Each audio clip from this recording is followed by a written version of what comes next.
So welcome back friends, मेरा नाम है रणबीर और आज की इस वीडियो में हम कॉलेज इनसाइडर पे बात करेंगे एनआईटी गोवा की। और वहाँ पे जानेंगे वहाँ का कॉलेज लाइफ कैसी है, अपॉर्चुनिटीज और क्या गोवा की सच में वहाँ पे वाइब्स आती है। ये सारी चीज़ें जानेंगे। तो इसके लिए हमारे साथ जुड़ी हुई है रिया मैम, जो कि आपको सारी चीज़ें बताएंगे। और तो मैम, आप एक बार ऑडियंस को हेलो कर देना और अपना एक इंट्रोडक्शन दे देना। Hello audience. Hi Ranveer. I हाँ। recently graduated from NIT Goa. Like I was 2026 batch. I did my mechanical engineering at NIT Goa. Okay. तो इसके बाद चलते हैं इंफ्रास्ट्रक्चर की तरफ। सबसे पहला जो सवाल जो होगा इंफ्रास्ट्रक्चर से रिलेटेड। तो अभी मैंने रिसेंटली सुना है कि जो नए कैंपस में शिफ्ट किए गए बच्चों को, तो आप नए कैंपस में थे या पुराने कैंपस में थे, और कितने टाइम तक आपने नया कैंपस में एक्सप्लोर किया है? एक जब हमारा एडमिशन हुआ तो we got into college in November 2022। तब हम पुराने कैंपस में, जो कि थी होंडा साइड, तो वो जीसी से क्यूमुलेटिव कैंपस थी, जो कि बहुत छोटी सी थी। फिर हमारा हमारा हम जब नए कैंपस में गए तब आई गेस हमारा फोर्थ सेमेस्टर स्टार्ट होने वाला है। तो नई कैंपस की इंफ्रास्ट्रक्चर बहुत ज्यादा अच्छी है।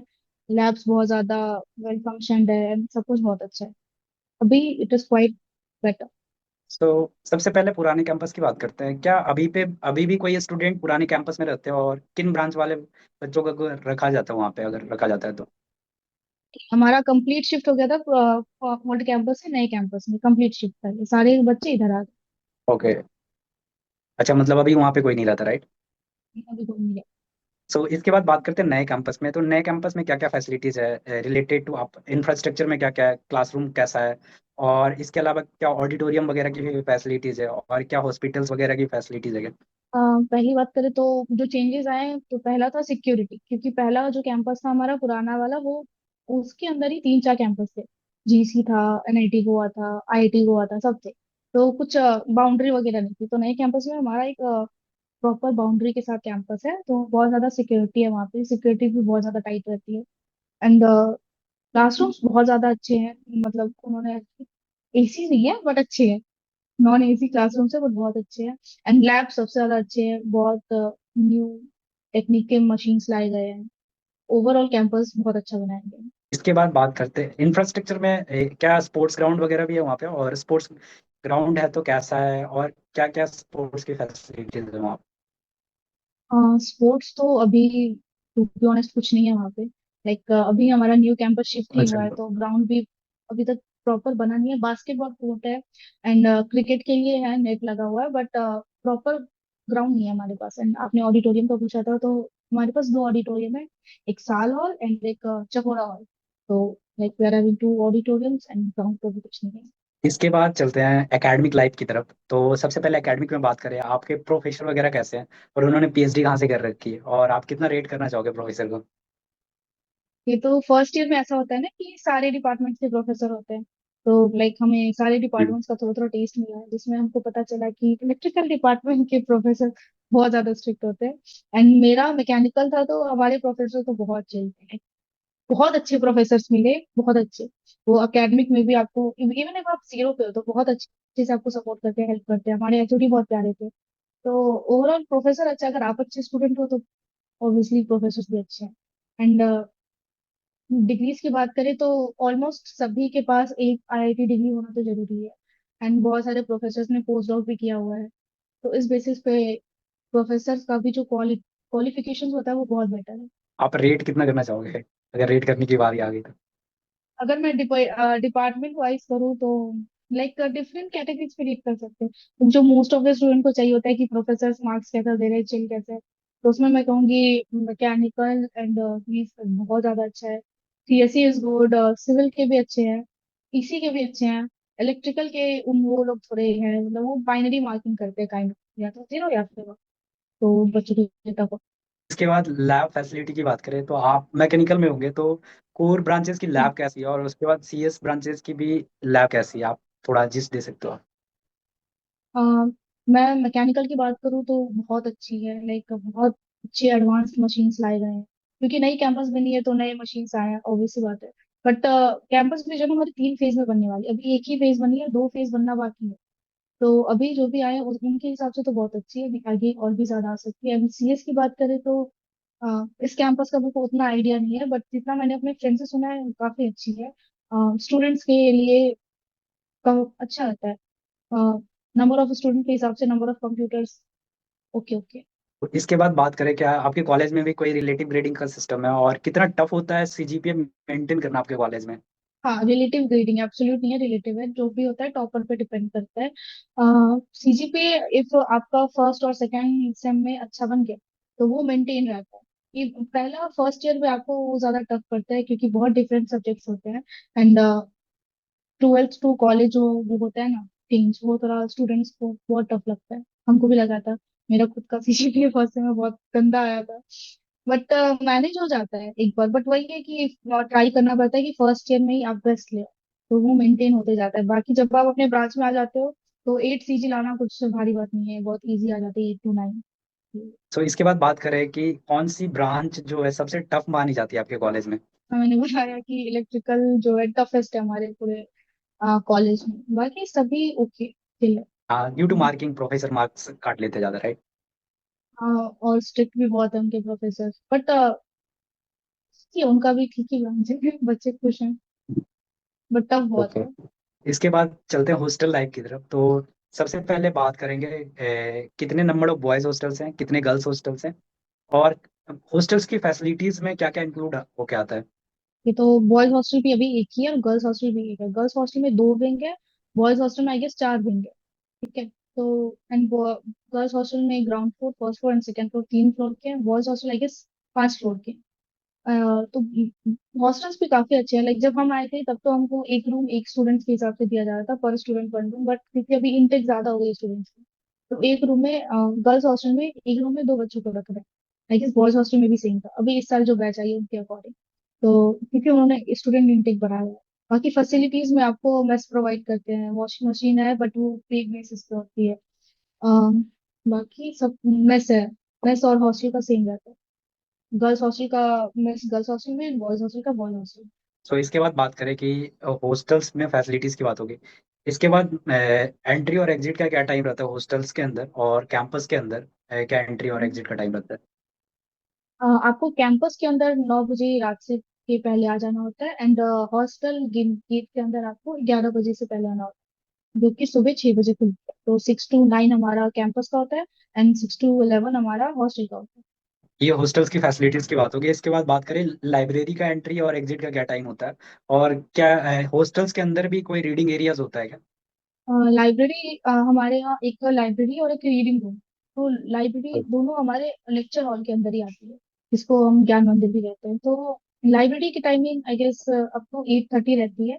एंड रीडिंग रूम की जो टाइमिंग है वो अप टू 11 रहती है, जितनी हॉस्टल टाइमिंग होती है उतनी। और हॉस्टल के अंदर तो ऐसा कुछ नहीं है क्योंकि सेम सिंगल सिंगल रूम दिया था सबको, तो किसी को उतना इशू नहीं होता था। बट अभी क्योंकि जो नया बैच आया, जिनको इन्होंने शेयरिंग पे दिया, उनके लिए जो हमारा कॉमन रूम था, उधर उन्होंने बेंचेस एंड चेयर्स लगा दिए ताकि इफ किसी को रूम में डिस्टर्ब हो रहा है तो बाहर आके उस रूम में पढ़ ले, कॉमन रूम। कॉमन रूम का एरिया बना दिया, राइट? सो इसके बाद सबसे इम्पोर्टेंट सवाल की तरफ चलते हैं, जो कि प्लेसमेंट होता है किसी भी कॉलेज को चूज करने के लिए बच्चों के लिए। तो आपके कॉलेज का मीडियम कितना है और एवरेज कितना है, और आप जिस साल ग्रेजुएट कर रहे थे उस समय हाईएस्ट कितना गया था आपके कॉलेज? तो लाइक मेरे ईयर के पहले वाले जो भी बैचेस थे उनका उतना अच्छा प्लेसमेंट नहीं था। बट क्योंकि इस साल टीपीयू चेंज हुआ है तो हमारा बैच का प्लेसमेंट बहुत अच्छा गया। मैकेनिकल में तो ओवरऑल 100% प्लेसमेंट हुई है। सीएस जो हाईएस्ट पैकेज गया वो सीएस की तरफ से गया, that is 60 LPA। Median was around, हाँ 60। Median was around 8 to 10। And lowest 4 में गया था, दैट वाज 5 to 6 LPA। तो इसके बाद बात करें कौन कौन सी कंपनीज आपके कॉलेज में आती है, और क्या कोई मास रिक्रूटर वगैरह भी आते हैं क्या आपके कॉलेज में? मास रिक्रूटर आते हैं बट क्योंकि हमारे कॉलेज की स्ट्रेंथ बहुत कम है ना, तो मास रिक्रूटर भी मोस्टली ज्यादा से ज्यादा 5-6 बच्चों को लेके जाती है, कुछ कुछ 10 को भी लेके जाती है, क्योंकि स्टूडेंट स्ट्रेंथ हमारा बहुत कम है। और जो अच्छी कंपनीज आई है दैट जिसने हाईएस्ट सीटीसी डाली, दैट इज टी शॉ। फिर that was for CS. For EC it was silicon lab. For mechanical it was Snyder electric, जिन्होंने 12 LPA डाली। एंड एल आती है, फिर सैमसंग भी आई थी। ऐसे बहुत सारी अच्छी कंपनियां भी आती है। ब्रांच वाइज बात करें तो mostly I guess CS and mechanical के लिए बहुत सारी कंपनीज आई। इसके बाद बात करें कि जो जो बच्चे लाइक कुछ और करना चाहते हैं, कौन कौन से डोमेन में बच्चे चले जाते हैं अलग अलग फील्ड में? इंजीनियरिंग, अगर किसी को प्लेसमेंट, कोई बंदा अगर प्लेसमेंट नहीं ले रहा है तो कहाँ जा रहा है? कोई गवर्नमेंट जॉब में जा रहा है या यूपीएससी की तैयारी में जा रहा है? किधर जा रहे हैं आपके कॉलेज के बच्चे? मोस्ट ऑफ द बच्चे तो प्लेसमेंट ही लेते हैं। कुछ बच्चे हैं, कुछ यूट्यूब की तरफ चले जाते हैं, may be in teaching and all. Like मेरा एक ही एक फ्रेंड था जो कि यूट्यूब पे ही one for edutech and all. Then कुछ लोग मास्टर मोस्ट बहुत सारे लोग मास्टर्स के लिए भी जाते हैं।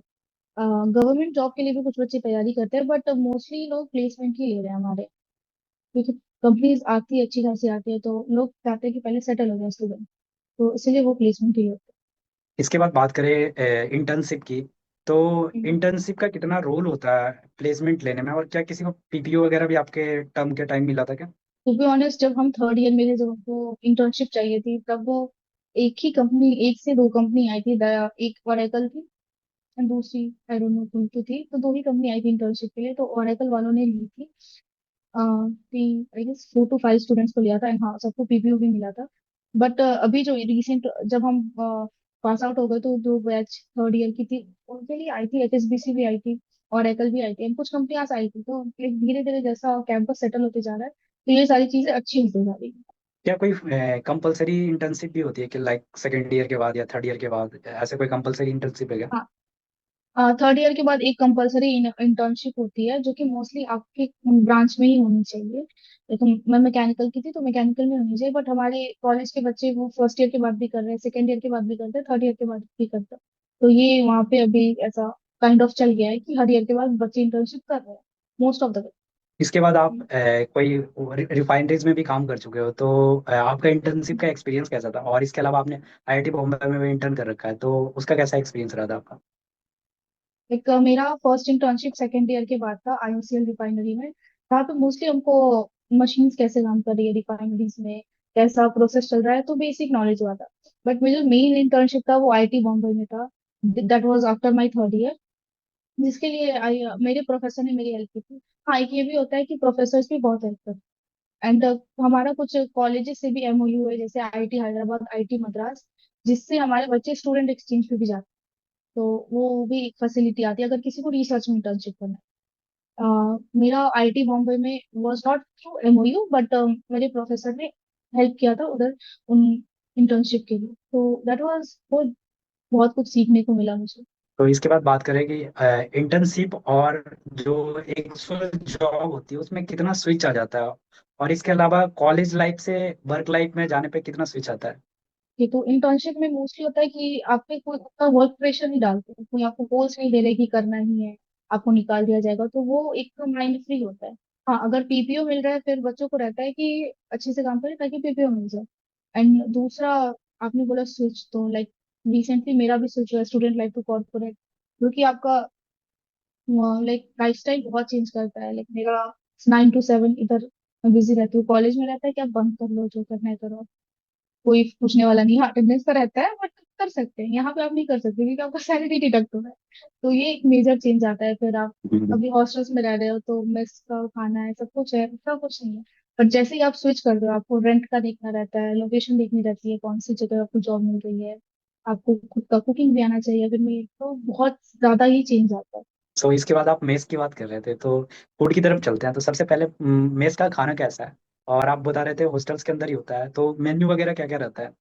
मेस का खाने का बात करूँ तो दैट वाज एवरेज, उतनी भी अच्छी नहीं मिलती है। अ, अगर मोस्टली वही दाल चावल टाइप ही रहती है। एंड सांबर वगैरह सुबह की बात करें तो इडली डोसा, तो kind of mostly south oriented खाना बहुत ज्यादा रहता है, क्योंकि Goa is in south area of India, तो वैसे ही खाना रहती है। पर ठीक है, एडिबल होती है। इसके बाद बात करें कि जो नया कैंपस बना है उसके आसपास क्या खाने के ऑप्शंस है? और कैंपस के अंदर मेस के अलावा भी क्या कुछ खाने के ऑप्शंस हैं क्या? हमारा जो कैंपस बना है दैट इज इन पोनपोली, जो कि बहुत ज्यादा आउटस्कर्ट्स में है गोवा के। तो वहाँ आजू बाजू तो उतना कुछ नहीं है, हमें I guess 12 to 13 kilometre travel करके अगर कुछ अच्छा खाना है तो मडगांव जाना पड़ता है।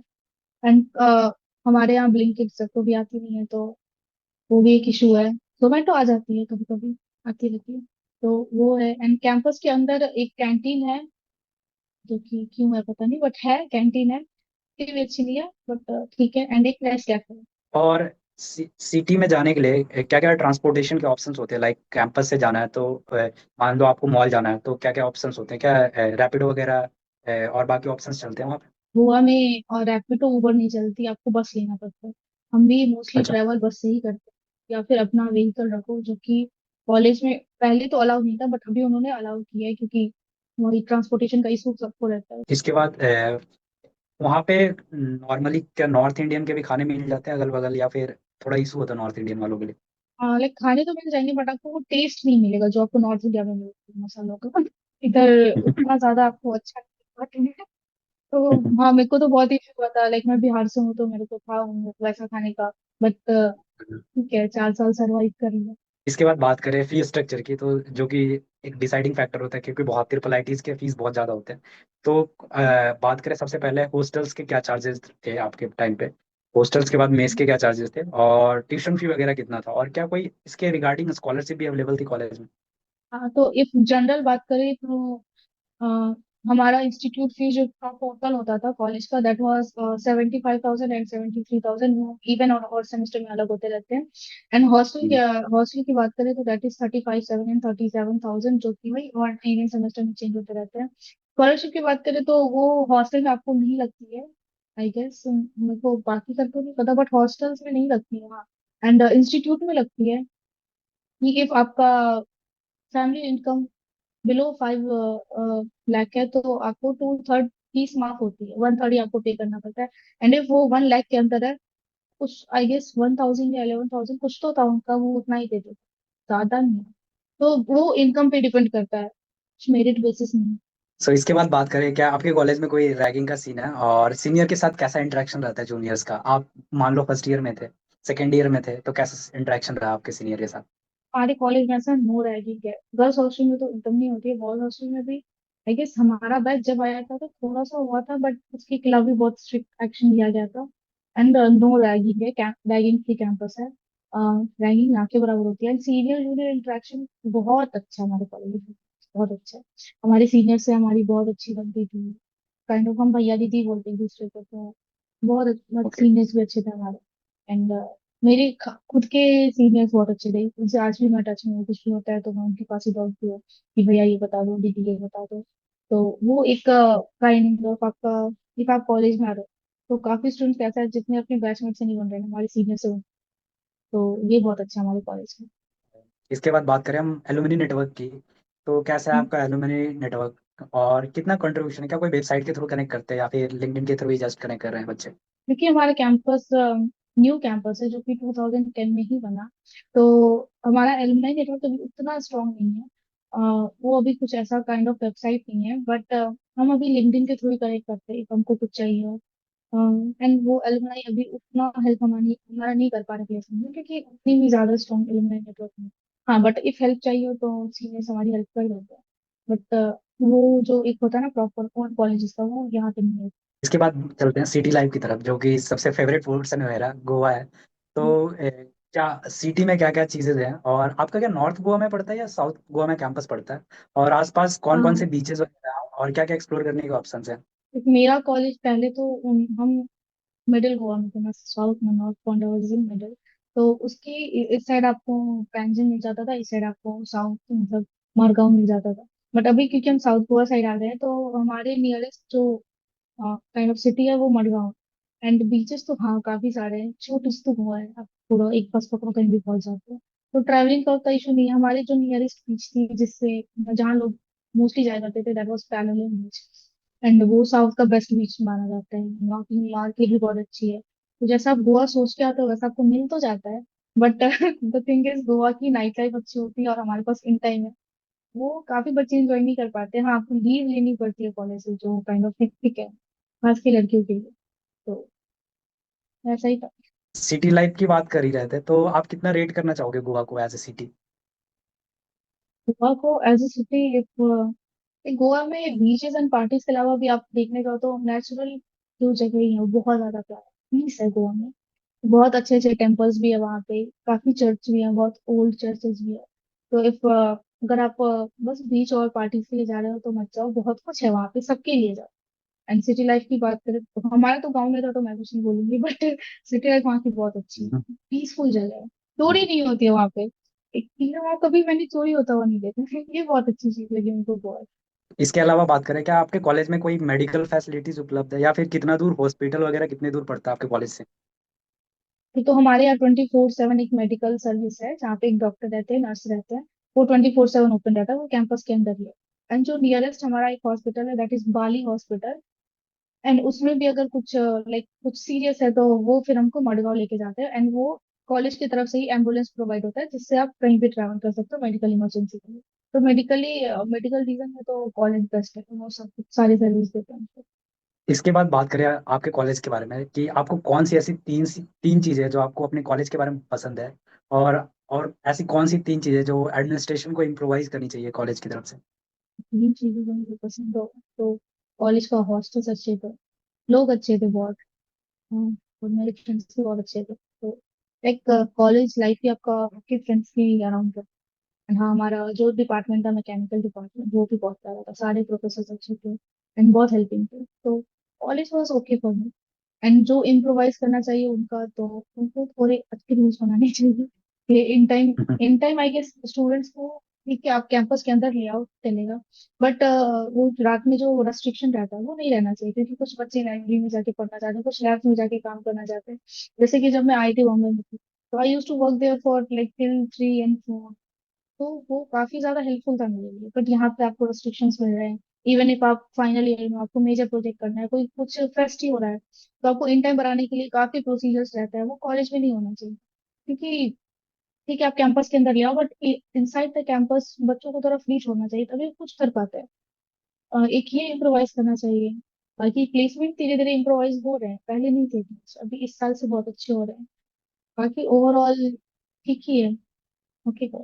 इसके बाद बात करें कि आपके कॉलेज में कौन कौन से क्लब वगैरह थे, और सोसाइटीज वगैरह कौन कौन से, और कितने एक्टिव थे, और कुछ सोसाइटी के नाम याद हो जो आपको एक्टिव लगते थे, या फिर आप ऐसे बता सकते हो, एक्टिविटी के थ्रू बता सकते हो कि डांस का क्लब अच्छा था?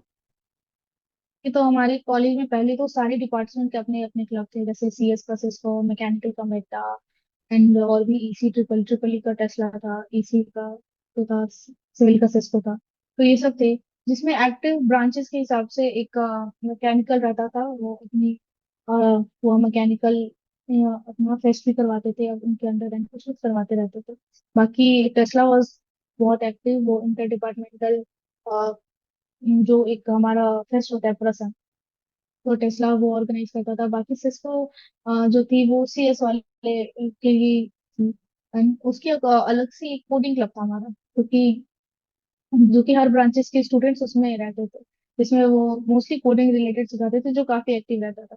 लाइक उसके एक हैकाथॉन में मैंने भी पार्टिसिपेट किया था, विंटर हैकाथॉन में, जब मैं न्यू कॉलेज में आई थी। तो एंड उसके अलावा डांस क्लब है, म्यूजिक क्लब इस साल बहुत इनएक्टिव था, उसके पहले जो हमारे सीनियर्स थे उन्होंने अच्छे से रखा था, बट हमारी एज के बच्चों ने डुबा दिया। बाकी डांस क्लब बहुत अच्छा इस साल बहुत अच्छे से रहा।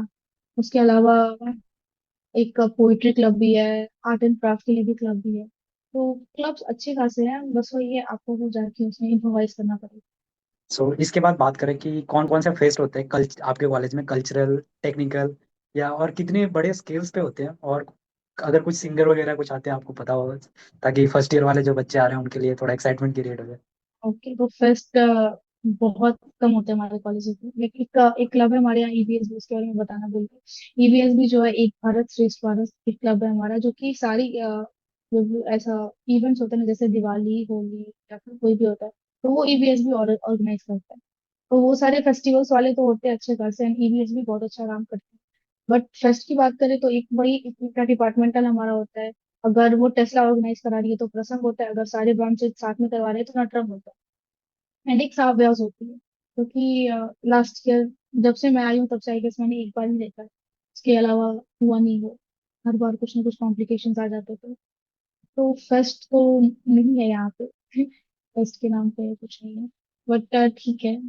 अभी इस आई गेस मे बी इस ईयर से अच्छे हो, कि कॉलेज अभी इम्प्रोवाइज ही कर रहा है वो, मूव है वो हमारा कॉलेज, धीरे धीरे हो रहा है। बाकी आप गोवा की तो लाइफ एंजॉय कर ही सकते हो। हाँ वो कर सकते हो। तो इसके बाद मेरा लास्ट सवाल, लास्ट सेकंड लास्ट सवाल मान लो, कि किन बच्चों को आपका जो एनआईटी गोवा है ज्वाइन करना चाहिए, और किनको थोड़ा अवॉइड करना चाहिए और कोई और कॉलेज चूज करना चाहिए? तो जिनको, मैं क्या था, अगर आप नॉर्थ के हो एंड आपको ट्रैवलिंग का इशू बहुत ज्यादा हो सकता है, क्योंकि मैं खुद ही जब भी मैं ट्रैवल करती थी तो मोस्टली मेरा बाई फ्लाइट रहता था, तो ट्रैवल एक्सपेंसेस बहुत ज्यादा है। अगर आप वो नहीं कर पा रहे हो तो आप नॉर्थ की साइड ही कॉलेज देखो, नॉर्थ ईस्ट की साइड देखो, आपको मिल सकते हैं। एंड अगर आप बस ये सोच के आ रहे हो कि अब गोवा है इंजॉय करना है, तो वो नहीं होगा यहाँ पे। यहाँ पे आपको 80% अटेंडेंस पॉलिसी फॉलो करनी पड़ेगी। आप कॉलेज बंक नहीं कर सकते हो, इवन अगर बंक कर रहे हो तो बहुत हेवी फाइन यहाँ पे पड़ता है। हमारा फाइन स्ट्रक्चर जो है वो भी बहुत ज्यादा है कि आप कर ही नहीं पाते यहाँ पे। हाँ, अगर आपको अकेडमिकली थोड़ा अच्छे से रहना है, क्योंकि हमारा कॉलेज अकेडमिक्स पे बहुत अच्छे से ध्यान देता है, इसके लिए बहुत अच्छा है। प्लेसमेंट्स भी इस साल अच्छे हुए हैं, तो आगे भी अच्छे होंगे ही, क्योंकि कैंपस में जो एओपी थे हमारे वो सारे चेंज हुए। एंड बस यही है, आ जाओ, अच्छा कॉलेज है। सो जो बच्चे आ रहे हैं कॉलेज के अंदर, उनको अगर आप as a senior last advice क्या देना चाहोगे? लास्ट एडवाइस मैं एक दूंगी कि खुद के लिए आओ यहाँ पे। मतलब कभी ऐसा मत हो जाए कि कोई ऐसा आपने किसी भी चीज में फंसो मत, खुद के लिए आओ, खुद के लिए निकलो। आप कॉलेज में आ रहे हो एक अच्छा प्लेसमेंट लेने के लिए या फिर किसी भी चीज के लिए, मास्टर्स के लिए, तो वो जो मेन गोल है उससे डेविएट नहीं होना है। फ्रेंड सर्कल में पढ़ के या कुछ भी हो उसमें आप अपने आप पे ध्यान देना हमेशा। Like day one to day last, हमारे बैच में एक लड़की थी, I not take the name, but उसको उसको मैंने देखा वो डे जीरो से कंसिस्टेंट थी। एंड फिर उसने गूगल में भी इंटर्नशिप किया एंड वो जो हाईएस्ट पैकेज था वो भी उसे मिला। तो दैट इज समथिंग, अगर तुमको जो चाहिए तो कंसिस्टेंट रहना पड़ेगा। वो कभी, like I really respect that girl, मेरे मन में बहुत ज्यादा उसके लिए। तो यही है कि कंसिस्टेंसी रहनी चाहिए हमेशा। डेविएट बहुत ज्यादा चीजें करेगी, गोवा है और भी ज्यादा करेगी, बट कॉल आप एनआईटी गोवा आ रहे हो, गोवा नहीं आ रहे हो, ये ध्यान रखना दैट्स अ गुड एडवाइस। आप एनआईटी गोवा आए हो, गोवा नहीं। सो है। With this we are closing the video. I am Ranveer with Ria signing off.